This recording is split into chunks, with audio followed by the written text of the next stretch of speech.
Other interesting cultural news, you have major companies firing their chief diversity officers. Now, in terms of the economy and where businesses traditionally make cuts, it shouldn't be too controversial, too much of a surprise, especially when businesses are growing as well. Usually the last thing they think about is human resources. That department is more like an afterthought for many startups, especially because you literally have to work like hell, 105 hours a week, to actually grow the business, increase the sales, so you can keep the company growing, make it profitable, and of course have long-term profitable endeavor where you can service your customers and your employees and have it be a win-win for everyone.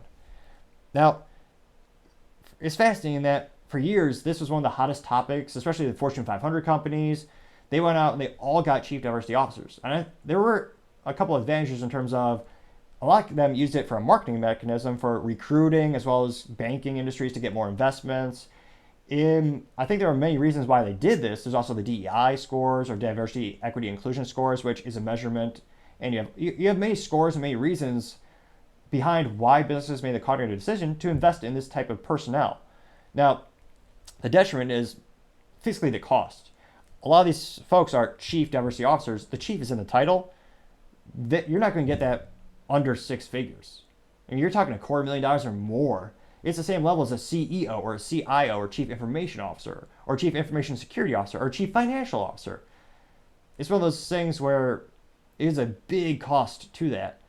And interestingly enough, this is coming after more and more of these companies. You saw Disney, Netflix, and I believe one or two more of the major media companies, they got rid of their DEI and rather they got rid of their chief diversity officers. The same companies are also bleeding fiscally. They're having a lot of fiscal troubles at the time. I would say a good piece of advice that my mentor gave me years back is the safest job is usually sales. Now, there are risks because if you don't sell, you're going to get put on a performance plan or fired. But in terms of a business stability, more often than not, an overwhelming majority of the time, the last thing they will ever touch or cut are sales benefits as sales job itself.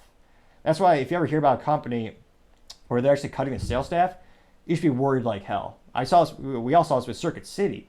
They used to have great sales reps who were incentivized to sell products. They changed their business model where they said no more commissions. When you say no more commissions, all the true sales reps who believe in themselves and they know they can make more money on commission versus a salary, they left Circuit City and their sales dropped tremendously.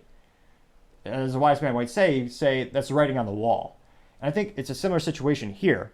So some companies, they're counting on the DEI to weigh in on many things, including human resources. But oddly enough, I've been reading more and more articles where they're consulting these individuals for product development, marketing efforts, which it sounds like a little bit of an outlier. Depending on what the product is, I'm not sure how much it warrants that input. I don't know how much added value, fiscally speaking, that input is if you're developing a new widget or something a product that can be enjoyed by everyone. It doesn't need to be tailored based on a demographic, like beer, Bud Light. That's a joke because they got involved in politics, shot themselves in the foot with a 50 cal, and their stock dropped $28 billion. And they're also, after 20 years of being the number one beer, they're no longer the number one beer. They're number 14 by one of the last reports that I read. But it's also interesting where DEI has also become a political issue, and chief diversity officers is becoming a political lightning rod. There are people who are boycotting companies specifically because they either have a chief diversity officer or they hired a chief diversity officer. You saw this even with Chick-fil-A. You didn't see a huge boycott, but they got a lot of negative press from, I guess, traditionally, politically speaking, people on the right, where they wondered, why is this, faith-based company, I believe it's still family owned, why do they need a chief diversity officer? Is it because, do they need to increase their ESG score? Do they need to increase their DEI score? They're not publicly traded.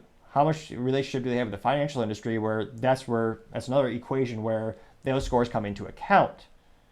And some of the customers felt betrayed just because they hired that person. So it has become a controversial thing in and of itself just to have someone in that. Now keep in mind, even if you get rid of the chief diversity officer, you still have human resources, and their whole job is to hire new talent, and many of them are incentivized to have a diverse talent pool. Hopefully it's also diversity of opinion, but I think in terms of my 3 cents, that's vital as well for companies to succeed. But it is interesting to see after years of these being the forefront of many financial magazines, many companies proudly using it as a marketing vessel, Now they're quietly cutting those costs and getting rid of those positions. Is this the pendulum swinging back to what was the traditional business model of just hire the best person for the job given their qualifications? Or is it the pendulum swinging more towards just the traditional business methodology? Why now are they starting to move away from this position? It'll be interesting to see, are these people rehired at other companies? Do they join the public sector? Will Fortune 500 companies still put a premium on having this on their front page of their website? That's what I'll be interested to see is, how does this change the function of the company? If there is any impact on the business at all, does this help them? Well, it's certainly going to make them more profitable in terms of those costs associated with those people are gone, but will it have any big impact on the business? If it doesn't, then fiscally speaking, the argument can certainly be made that the position was redundant to begin with. Many people are already echoing that, and there are even some stockholders asking those questions as well.